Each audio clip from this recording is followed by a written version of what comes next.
Assalamualaikum warahmatullahi wabarakatuh.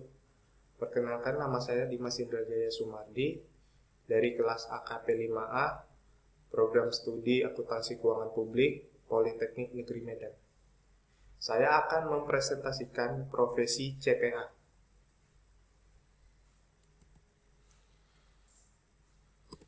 Yang pertama, ada Kantor Akuntan Publik atau KAP. Kantor Akuntan Publik atau KAP adalah suatu bentuk organisasi akuntan publik yang memperoleh izin sesuai dengan peraturan perundang-undangan yang berusaha di bidang pemberian jasa profesional dalam praktik akuntan publik.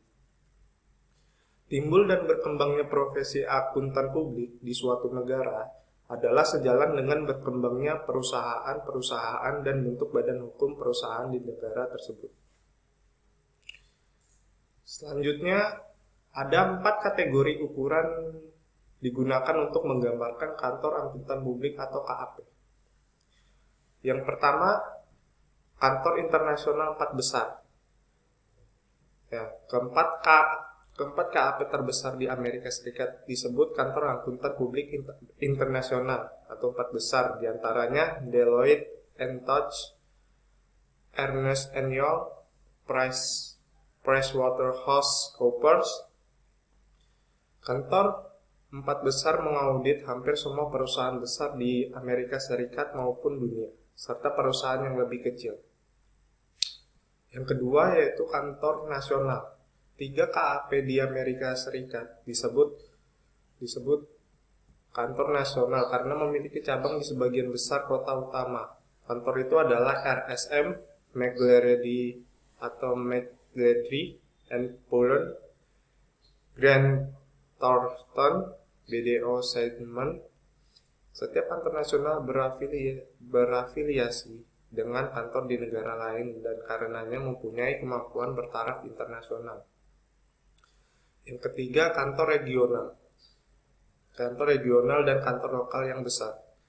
Terdapat kurang dari 200 KAP yang memiliki staf profesional lebih dari 50 orang. Sebagian hanya memiliki 1 kantor dan terutama melayani klien-klien dalam jarak yang tidak begitu jauh. KAP yang lainnya memiliki beberapa cabang di suatu negara, bagian atau wilayah dan melayani klien dalam radius yang lebih jauh. Kantor itu adalah Crow Group, BKD, Moss Adam, Ladd & Moore. Selanjutnya kantor lokal kecil.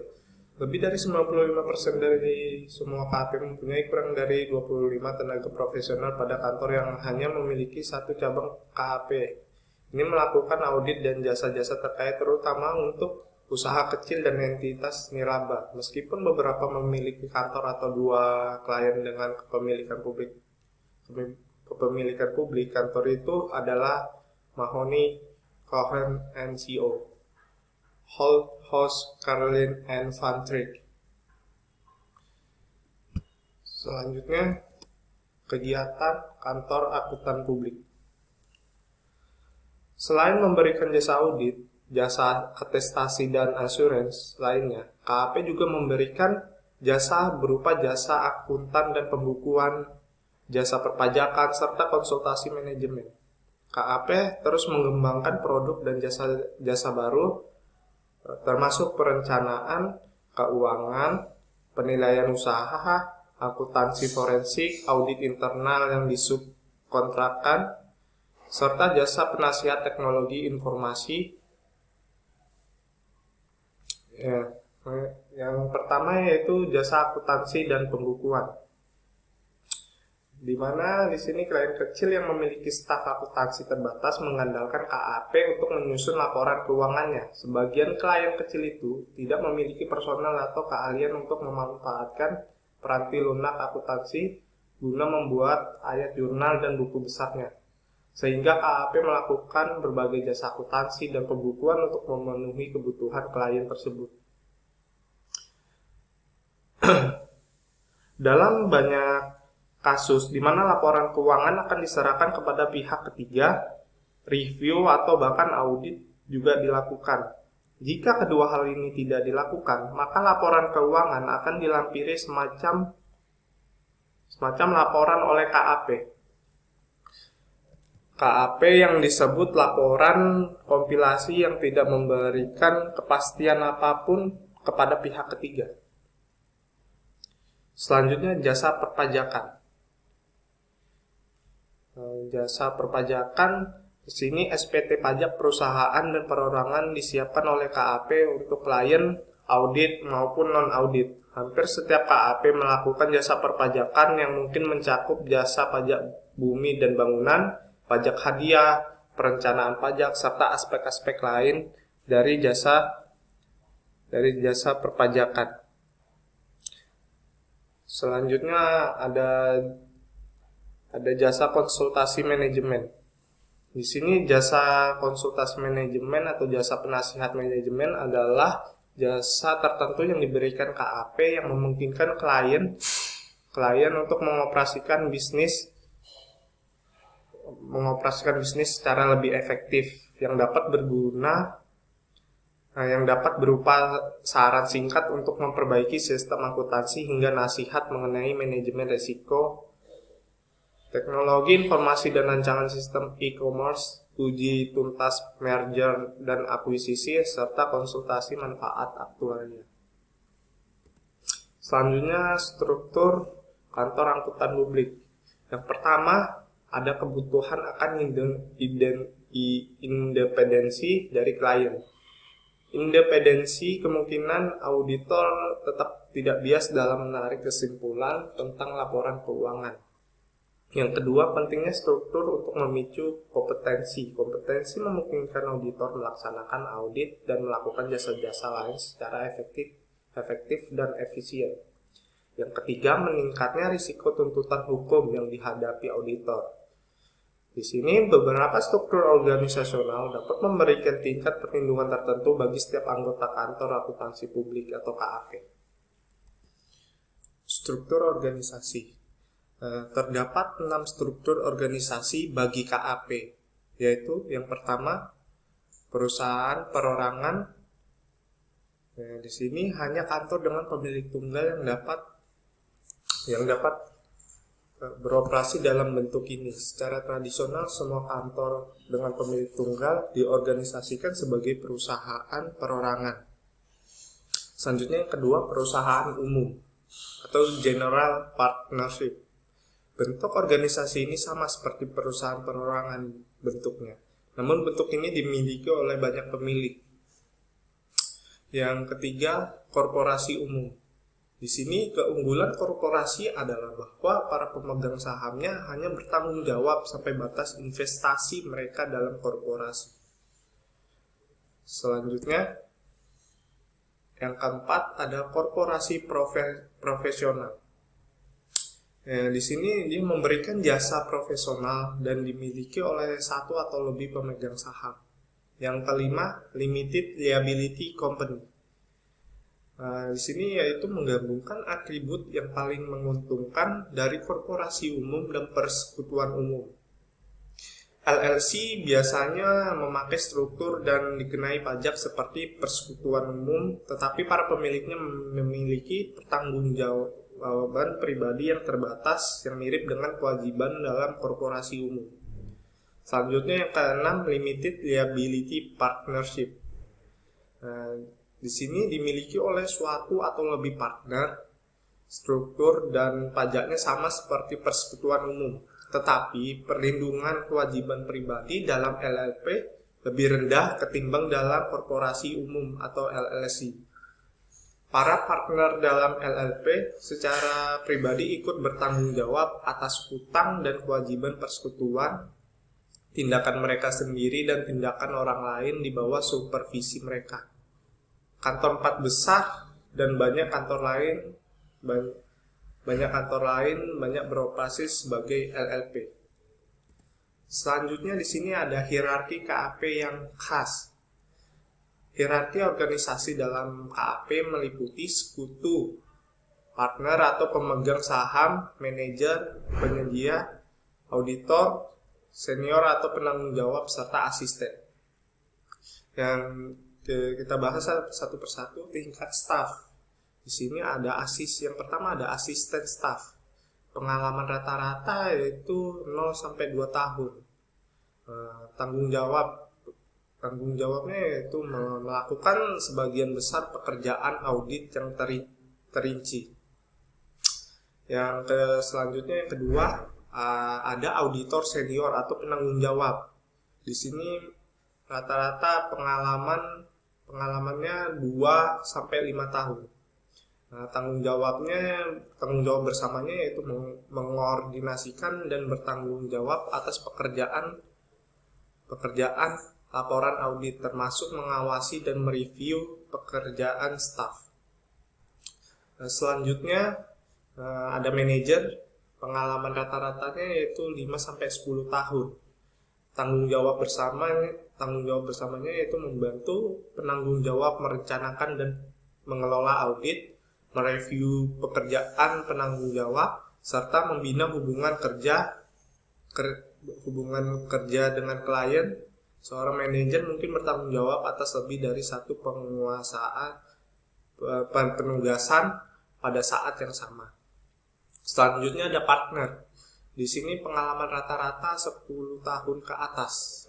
Tanggung jawab bersamanya yaitu pekerjaan audit dan terlibat dalam keputusan audit yang signifikan. Seorang partner adalah pemilik KAP dan karenanya mengemban tanggung jawab akhir dalam melaksanakan audit dan melayani klien. Selanjutnya di sini ada Sarbanes-Oxley Act dan Public Company Accounting Oversight Board. Di sini Sarbanes-Oxley Act membentuk Public Company Accounting Oversight Board atau PCAOB yang ditunjukkan dan diawasi oleh Securities and Exchange Commission. PCAOB mengawasi auditor perusahaan publik atau terbuka, menetapkan standar auditing dan pengendalian mutu untuk audit atas perusahaan terbuka, serta melakukan pemeriksaan atas pengendalian mutu di kantor yang melakukan audit tersebut. Kegiatan ini tadinya merupakan AICPA. Selanjutnya ada Securities and Exchange Commission. SEC adalah badan pemerintah federal yang membantu menyediakan informasi yang andal bagi investor untuk membuat keputusan investasi. Securities Act tahun 1933 mengharuskan sebagian besar perusahaan yang berencana menerbitkan sekuritas baru kepada masyarakat agar menyerahkan laporan registrasi kepada SEC untuk disetujui. Hal yang mendapat perhatian khusus dari para auditor adalah beberapa laporan spesifik yang harus mengikuti ketentuan pelaporan dalam undang-undang sekuritas tersebut. Hal tersebut adalah yang pertama, formulir S1 berkaitan dengan Securities Act tahun 1933 dan diharuskan dilengkapi serta didaftarkan ke SEC. Apabila suatu perusahaan berencana menerbitkan sekuritas baru kepada masyarakat, formulir S1 adalah formulir umum yang digunakan apabila tidak disebutkan formulir tertentu secara khusus. Formulir lainnya adalah formulir khusus seperti contoh S1 adalah untuk pendaftaran sekuritas perusahaan real estate tertentu. Selanjutnya yang kedua ada formulir 8K. Laporan ini diserahkan untuk melaporkan peristiwa-peristiwa yang penting bagi investor publik. Peristiwa semacam ini meliputi akuisisi atau penjualan anak perusahaan, perubahan pejabat atau direktur, penambahan lini produk baru, atau pergantian auditor. Selanjutnya yang ketiga formulir 10K. Laporan ini harus diserahkan setahun sekali dalam jangka 60-90 hari setelah penutupan setiap tahun fiskal, tergantung pada ukuran perusahaan. Informasi keuangan yang terinci dan luas, termasuk laporan keuangan yang sudah diaudit, dimuat dalam laporan ini. Selanjutnya yang keempat ada formulir 10Q. Laporan ini harus diserahkan setiap kuartal bagi semua perusahaan terbuka. Formulir ini berisi informasi keuangan tertentu serta mensyaratkan auditor mereview laporan keuangan tertentu sebelum diserahkan kepada komisi. Selanjutnya di sini ada American Institute of Certified Public Accountant atau AICPA. AICPA menetapkan standar dan aturan yang harus diikuti seluruh anggota serta akuntan praktisi lainnya. AICPA memiliki kewenangan untuk menetapkan standar dan membuat aturan dalam 5 bidang utama berikut ini. Yang pertama ada standar auditing. Auditing Standard Board atau ASB bertanggung jawab untuk mengeluarkan pernyataan atau keputusan mengenai permasalahan auditing bagi semua entitas selain perusahaan terbuka. Yang kedua, standar kompilasi dan review. Accounting and Review Service Committee bertanggung jawab untuk mengeluarkan pernyataan tentang tanggung jawab akuntan publik yang terkait dengan laporan keuangan perusahaan swasta yang tidak diaudit. Yang ketiga standar atestasi lainnya. Standar atestasi lainnya statement of standard for attestation engagement memberikan suatu kerangka kerja bagi pengembangan standar untuk penguasaan atestasi. Yang keempat ada kode perilaku profesional. Committee on Professional Ethics dalam AICPA menetapkan peraturan perilaku yang wajib dipenuhi para akuntan publik atau CPA. Selanjutnya ada standar audit internasional dan Amerika Serikat. Di sini standar auditing adalah panduan umum untuk membantu auditor dalam memenuhi tanggung jawab profesional mereka dalam audit atas laporan keuangan secara historis, termasuk pertimbangan kualitas profesional seperti kompetensi, independensi, persyaratan pelaporan dan bukti. 3 rangkaian utama standar auditing adalah International Standard on Auditing, US Generally Accepted Auditing Standards, dan PCAOB Auditing Standards. International Standards on Auditing atau ISAS dikeluarkan oleh International Auditing and Assurance Standards Board dari International Federation of Accountants, IFAC, adalah organisasi di seluruh dunia untuk profesi akuntan dengan 159 anggota dari 128 negara yang mewakili lebih dari 2,5 juta akuntan di seluruh dunia. IAASB berupaya untuk meningkatkan keseragaman praktik audit dan layanan terkait di seluruh dunia dengan mengeluarkan pernyataan pada berbagai jenis audit dan menegaskan fungsi dan mempromosikannya pada seluruh dunia. Selanjutnya ada standar audit yang berlaku umum. Standar audit adalah pedoman umum yang membantu auditor dalam mengaudit laporan keuangan historis, yaitu 10 standar auditing yang berlaku umum yang disusun oleh IAPI dan dikembangkan oleh DSPAP. Dibagi dalam 3 kategori, yaitu yang pertama standar umum. Standar umum di sini dibagi 3. Audit dilakukan oleh orang yang sudah mengikuti pelatihan dan memiliki kecakapan teknis yang memadai sebagai seorang editor.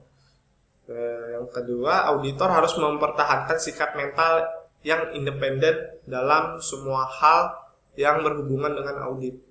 Yang ketiga, auditor harus menerapkan kemahiran profesional dalam melaksanakan audit dan menyusun laporan. Yang kedua yaitu standar pekerjaan lapangan. Nah, di sini dibagi menjadi 3, yaitu auditor harus merencanakan pekerjaan secara memadai dan mengawasi semua asisten sebagaimana mestinya. Yang kedua, auditor harus memahami entitas dan lingkungannya, termasuk pengendalian internalnya. Yang ketiga, auditor harus memperoleh cukup bukti audit yang tepat. Selanjutnya yang ketiga ada standar pelaporan. Di sini standar pelaporan dibagi menjadi 4, Yaitu yang pertama, auditor harus menyatakan dalam laporan auditor apakah laporan keuangan telah disajikan sesuai dengan prinsip-prinsip akuntansi yang berlaku umum atau GAAP. Yang kedua, auditor harus mengidentifikasikan dalam laporan auditor mengenai keadaan di mana prinsip-prinsip tersebut tidak secara konsisten diikuti selama periode berjalan jika dikaitkan dengan periode sebelumnya. Yang ketiga, auditor harus menyatakan dalam laporan auditor jika ditetapkan bahwa pengungkapan yang informatif belum memadai. Dan yang keempat, audit harus menyatakan pendapat yang tidak bisa diberikan mengenai laporan keuangan. Selanjutnya di sini ada Statement of Auditing Standards. Diterbitkan ASB sebagai pedoman yang lebih khusus daripada GAAP. SAS disebut sebagai referensi yang paling otoritatif yang tersedia bagi auditor, dan setiap anggota yang melakukan audit atas laporan keuangan historis diharuskan mengikuti standar-standar ini menurut Code of Professional Conduct atau AICPA. GAAP dan SAS dipandang oleh para praktisi sebagai standar minimum kinerja dan bukan sebagai standar maksimum atau yang ideal. Jika auditor percaya bahwa persyaratan standar tidak praktis atau tidak mungkin dilakukan, auditor dibenarkan untuk mengikuti standar alternatif. Demikian pula jika masalahnya tidak bernilai material juga tidak perlu mengikuti standar, tetapi beban untuk menunjukkan alasan yang membenarkan penyimpanan dari standar itu harus ditanggung auditor. Selanjutnya ada pengendalian mutu. Bagi semua KAP, pengendalian mutu terdiri atas metode-metode yang digunakan untuk memastikan bahwa kantor itu memenuhi tanggung jawab profesionalnya kepada klien dan pihak-pihak lain. Metode ini meliputi struktur organisasi KAP itu serta prosedur yang ditetapkannya. AICPA belum menetapkan prosedur-prosedur pengendalian mutu yang khusus bagi KAP karena prosedur itu akan tergantung pada hal-hal seperti ukuran kantor, jumlah cabang yang berpraktik, serta sifat praktik. Ada 5 unsur pengendalian mutu yang harus dipertimbangkan KAP dalam menetapkan kebijakan dan prosedurnya menurut Quality Control Standard Committee. Yang pertama ada independensi, integritas, dan objektivitas. Yang kedua ada manajemen kepegawaian. Yang ketiga ada penerimaan dan kelanjutan klien serta penugasan. Yang keempat kinerja, penugasan, konsultasi. Yang kelima pemantauan prosedur. Selanjutnya ada peer review. Di sini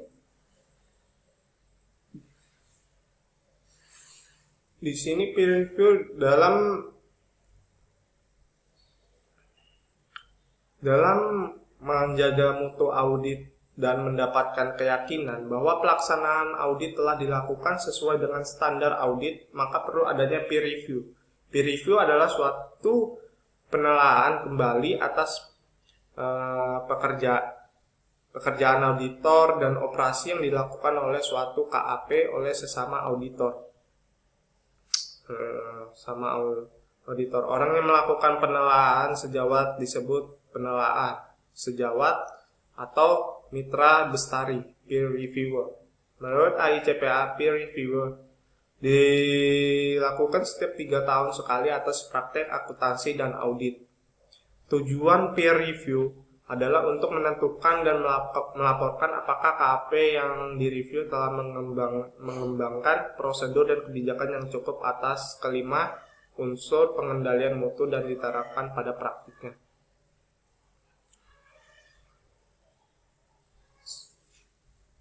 Selanjutnya, sekian dari saya. Mohon maaf jika ada salah kata-kata atau materi yang kurang. Sekian dari saya. Wassalamualaikum warahmatullahi wabarakatuh.